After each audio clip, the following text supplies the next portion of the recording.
Assalamualaikum warahmatullahi wabarakatuh. Perkenalkan, saya Sri Wahyuni, JGP Angkatan 9 dari SDN GM Sari 02, Kota Semarang. Pada kesempatan kali ini, saya ingin memaparkan kesimpulan dan refleksi pemikiran Ki Hajar Dewantara, tugas koneksi antar materi, kesimpulan dan refleksi modul 1. Saya akan merefleksi diri saya melalui 3 pertanyaan berikut. Yang pertama, apa yang saya percaya tentang murid dan pembelajaran di kelas sebelum saya mempelajari modul 1.1? Yang kedua, apa yang berubah dari pemikiran atau perilaku saya setelah mempelajari modul ini? 3. Apa yang dapat saya terapkan lebih baik agar kelas saya mencerminkan pemikiran Ki Hajar Dewantara? Saya mempercayai tentang murid dan pembelajaran di kelas sebelum saya mempelajari modul 1.1 bahwa yang pertama, guru mendominasi pembelajaran atau teacher center. Yang kedua, pembelajaran berfokus pada ketercapaian materi dan KKM, yaitu mengutamakan aspek kognitif anak. Dan yang ketiga, guru kurang memahami karakteristik anak.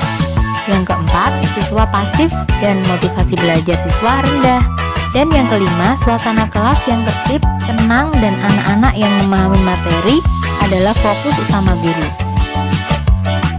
Berikut adalah gambaran kegiatan belajar mengajar saya sebelum saya mempelajari modul 1.1.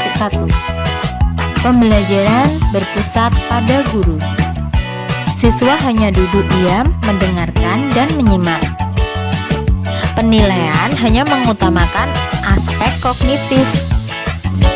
Setelah mempelajari modul 1.1 yang merubah pemikiran saya antara lain, guru bukan merupakan satu-satunya sumber belajar. Pembelajaran berpusat pada anak, student center, menghargai setiap karakteristik belajar anak. Kemudian merubah perilaku, mengemas pembelajaran secara menarik agar motivasi belajar siswa meningkat. Kemudian memberikan kebebasan kepada anak untuk menyelesaikan setiap tugas sesuai dengan minat, bakat, dan kreativitasnya masing-masing. Serta lebih cermat melihat bakat anak, menuntun sesuai dengan kodratnya. Kemudian agar kelas saya mencerminkan pemikiran Ki Hajar Dewantara, penerapan yang saya terapkan di kelas antara lain: 1. Merancang pembelajaran yang interaktif dan menyenangkan dengan melibatkan peserta didik. Yang kedua, menerapkan pembelajaran berbasis kearifan lokal dan budaya setempat. Yang ketiga, menerapkan konsep merdeka belajar dan mengintegrasikan setiap pembelajaran dengan pencapaian profil pelajar Pancasila.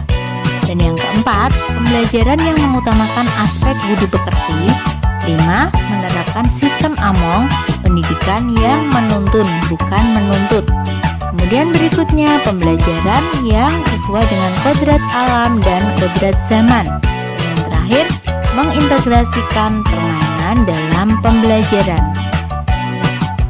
Kesimpulan yang dapat saya sampaikan yaitu: pertama, pendidikan adalah menuntun anak sesuai dengan minat dan bakatnya.